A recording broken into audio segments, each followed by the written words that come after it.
Assalamualaikum warahmatullahi wabarakatuh. Kaifa halukum jami'an.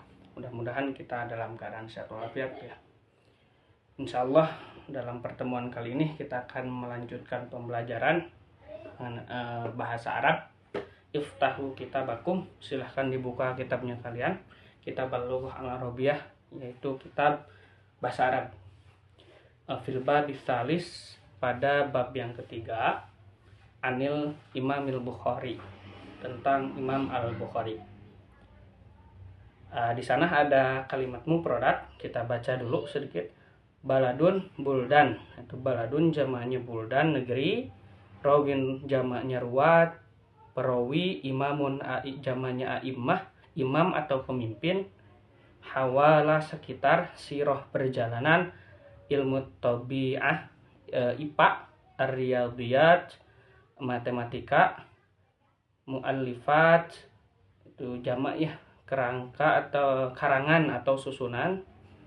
Iltaq yaltaqi, bertemu. Nahdoh, kebangkitan. At-takhdir, obat bius. Dunal ashir, belum 10 tahun.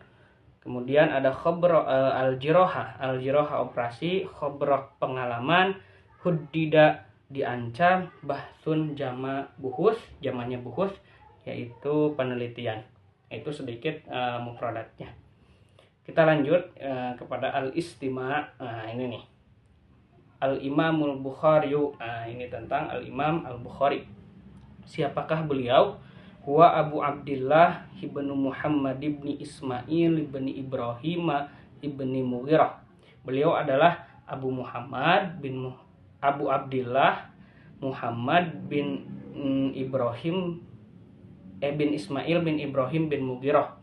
Nama asli beliau adalah Abu Abdillah Muhammad bin Ibrahim bin Ismail bin Ibrahim bin Mughirah. Yang lebih masyhur kita kenal dengan Al-Imam Al-Bukhari.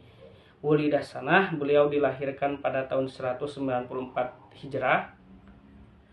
Fi Bukhara. Ini berarti Al-Imam Bukhari itu nisbah kepada tempat gitu. Beliau dilahirkan di Bukhara. Wahwa min ulama is-salaf, beliau dari kalangan para ulama salaf. Tanaqqalal Bukhari ila buldanin katsiratin, beliau selalu berpindah-pindah ya, ke satu tempat ke tempat yang lainnya, satu negeri ke negeri yang lainnya. Buldanin katsir gitunya, berbagai negara seperti Makkah, wa Misra, wa Iraq, wa Khurasan, wa Syam, wa ghairi dzalik, dan negara-negara yang lainnya. Iltaqa fiha ulama al-muhadditsin, beliau memiliki tujuan gitu, berpindah-pindah ke satu negeri ke negeri yang lainnya, itu ingin menjumpai para ulama hadis, dalam artian belajar beliau. Qadit tafaqal ulama is-salaf wal khalaf, para ulama baik dari kalangan salaf maupun khalaf telah bersepakat bahwa ala annal Bukhari, ini bahwa Imam Al-Bukhari itu adalah imamu a'immatil muhadditsin, beliau itu adalah imam, pemimpin, ulama dari ulama-ulama hadis gitu. Wal ahaditsul lati akhrajaha fi kitabil masyhur. Adapun hadis-hadis yang beliau keluarkannya di dalam kitab yang masyhur yang kita kenal dengan nama Al-Jami'us Shahih, makbulatun indal ulama, itu diterima. Al-Jami'us Shahih itunya di kalangan para ulama. Hebat, luar biasa, Masya Allah. Aqamal Bukhari fi Makkah adada sinin, laisa lahu amalun illa ta'allumal ahadits. Ini yang harus jadi pelajaran buat kita. Imam Bukhari pernah juga berdiam di Mekah pada kurun waktu yang cukup lama gitu ya. Tapi berdiam diri di Mekah itu tidak mengerjakan pekerjaan yang lain kecuali hanya belajar tentang hadis-hadis. Luar biasa. Hawala sitami'ati alaf hadisin. Wah, sekitar 600.000 hadis beliau ya, luar biasa, Masya Allah. Talaqqaha min asatidatihi, yang beliau bertalaki kepada guru-guru beliau. Sumakhtaru min haula'il ahadis, kemudian beliau memilih dari hadis-hadis yang begitu banyaknya tadi, mayakun sahihan wa qawiyan, mana di antara hadis-hadis itu yang kuat lagi sahih gitu ya. min nahiyatis sanad warwah gitu, dari sisi sanad gitu ya, dan juga rawi-rawinya gitu. Summa katabaha wa jama'aha fi kitabin, kemudian beliau menulis dan juga mengumpulkan hadis-hadis yang sudah ditelitinya yang sahih lagi kuat tadi di dalam satu kitab Yusama yang beliau menamainya dengan Al-Jami'us Sahih gitu, kumpulan hadis-hadis sahih. Kullama aradal Bukhari an yaktuba hadisan. Nah, ini nih yang patut kita teladani dan juga contoh. Setiap kali Imam Al-Bukhari ingin menulis satu hadis kepada kitabnya gitu ya. Alladis tofahu sholal istikharata rakaataini, beliau selalu sholat istikharah 2 rakaat gitu. Rojian minallahil huda wa taufiq, itu mengharapkan petunjuk dari Allah dan juga taufik. Ini masya Allah luar biasa. Bahkan di dalam kitabnya beliau, di dalam hadisnya ada muridnya yang sampai menyaksikan bagaimana ketika beliau ingin menulis gitu, bahkan bukan hanya sholat istikharah tapi mandi dulu kemudian sholat istikharah setiap mau mencantumkan satu hadis. Bayangkan kalau misalkan hari ini Sahih Al-Bukhari ada 7.000 hadis, 7.000 lebih gitu, berarti beliau sudah berapa kali melakukan mandi dan juga sholat istikharah. Itu yang mesti kita contoh. Waqad tawaffal Bukhari sanah, ini beliau wafat pada tahun 256 Hijriah pada usia isnaini wasitina min umrihi, pada usia 62 tahun dari umurnya. Alhamdulillahilladzi hadana li hadahu ma kunna linahtadiya laula an hadanallah, asyhadu an la ilaha illallah wa asyhadu anna muhammadan abduhu wa rasuluhu.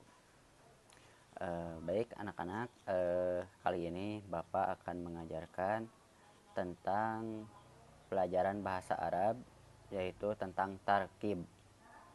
Yang mana tarkib ini adalah artinya tentang struktur atau susunan kalimat atau bahasa. Yang mana dalam tarkib ini kita belajar tentang ilmu nahwu, ilmu shorof, dan lain sebagainya. Dan kajian pokok atau kajian khusus yang akan dibahas pada pertemuan kali ini adalah tentang huruf-huruf fi'il mudhari, huruf-huruf nasab yang dapat menasabkan fi'il mudhari. Bagaimana pembahasannya? Kita akan bahas di slide berikut ini. Jadi pembahasan tarkib kita kali ini yaitu membahas tentang huruf-huruf nasab yang dapat menasabkan fi'il mudhari. Di antara huruf-huruf nasab yang dapat menasabkan fi'il mudhari itu di sini dicantumkan ada 4 huruf ya. Yang pertama ada huruf an, kedua lan, ketiga kai, dan hatta. Nah, kalau anak-anak penasaran, sebetulnya huruf-huruf nasab itu bukan hanya terdiri dari 4 huruf saja, tetapi ada banyak. Kalau menurut beberapa referensi itu ada tambahan seperti an, lan, izan, kai, hatta, lamul kai, kemudian ada yang lainnya. Nah, itu bisa teman-teman buka di dalam buku karya Ustadz Aceng Jakaria, itu bisa teman-teman lihat. Di sini kita bahas ke 4 huruf ini saja. Huruf-huruf nasab yang dapat menasabkan fi'il itu, supaya kita tergambar, kita coba langsung ambil ke dalam contoh ya. Contoh yang pertama adalah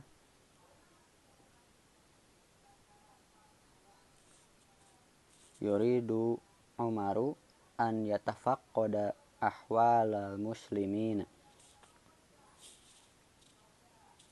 Yang kedua, akalal atfalu hatta yashba'u. Kita ambil 2 contoh dulu. Dalam contoh yang pertama itu ada kata an yatafaqqada. Nah, dalam kalimat ini an yatafaqqada itu termasuk kepada fi'il mudhari yang di dalamnya terdapat huruf nasab. Mana huruf nasabnya? Yaitu huruf an. Yang ini. Itu termasuk ke dalam huruf nasab. Apa cirinya? Yaitu yatafaqqada, yaitu diakhiri dengan tanda fathah. Yang ini an yatafaqqada itu dapat merubah yang asalnya yatafaqqadu, karena di dalamnya ada huruf nasab, maka yang tadinya domah berubah menjadi an yatafaqqada karena ada huruf nasab, yaitu huruf an. Kemudian yang kedua ada contoh akalal atfalu hatta yashba'u. Nah, kalau yang kedua itu ada kalimat fi'il mudhari yang yashba'u. Awal kata yashba'u ini adalah yashba'una. Karena di dalamnya ada huruf nasab yaitu hatta, maka yashba'una ini berubah menjadi hatta yashba'u. Kenapa demikian? Karena apabila fi'il mudhari'nya itu merupakan asmaul khamsah, apabila si fi'ilnya itu merupakan af'alul khamsah, maka si huruf nunnya itu dibuang, yaitu sebagai syarat bahwa apabila fi'il mudhari itu di dalamnya ada af'alul khamsah, maka ciri nasabnya itu adalah dengan hadfun nun, atau dibuang huruf nun yang asalnya ada huruf na, kemudian na-nya dihapus menjadi yashba'u.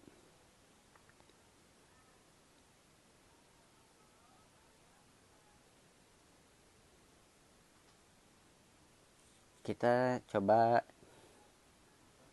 lanjut ke halaman selanjutnya. Di antara huruf-huruf yang menasabkan kepada fi'il mudhari itu diantaranya tadi disebutkan ada 4 ya, kalau menurut buku ini. Yang pertama an, kedua lan, kai, dan hatta. Nah, jadi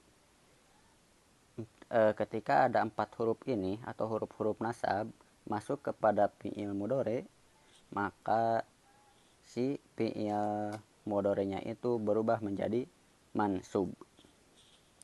Yang pertama, apabila ciri yang pertama yaitu adalah dengan fathah.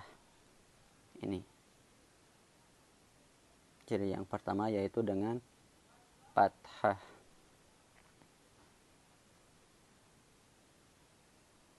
Ini dengan fathah.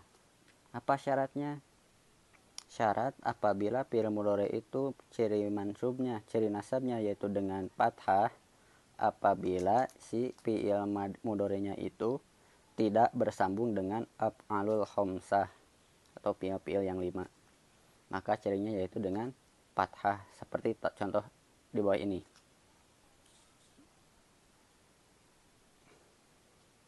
Yatruka an yatafaqqada. An yatafaqqada ini asalnya yatafaqqadu, karena ada huruf an maka berubah menjadi an yatafaqqada, karena dia itu termasuk kepada fi'il mudhari yang tidak bersambung dengan af'alul khamsah, maka cirinya yaitu dengan fathah. Contoh yang kedua, kai yanala. Kata asalnya yaitu yanalu. Karena ada huruf kai, maka berubah. Yang asalnya dengan doma, cirinya yaitu dengan fathah. Karena bersambung dengan huruf nasab.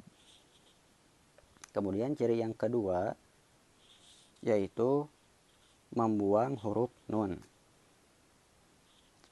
Kenapa dibuang huruf nun? Karena tadi syaratnya adalah apabila si fi'il mudhari'nya itu bersambung dengan af'alul khamsah. Apa saja sih af'alul khamsah itu? Yang pertama adalah yaf'ilu, yaf'ilani, yaf'iluna, taf'ilani, taf'iluna, taf'ilina. Itu ada 5. Itu yang disebut dengan huruf yang disebut af'alul khamsah atau fi'il yang 5. Kita coba lanjut ke dalam contoh. Yang pertama hatta yashba'una. Hatta yashba'u, maaf. Kata yashba'u itu kata asalnya adalah yashba'una. Yaitu ada huruf nun. Karena dia termasuk ke dalam ada huruf nasab, maka si yashba'una ini diganti dengan yashba'u. Dengan apa cirinya? Yaitu membuang huruf nun. Jadi yang huruf nunnya itu diganti dengan alif sebagai al-itlaq. Yang kedua adalah kai tafhami. Kai tafhami.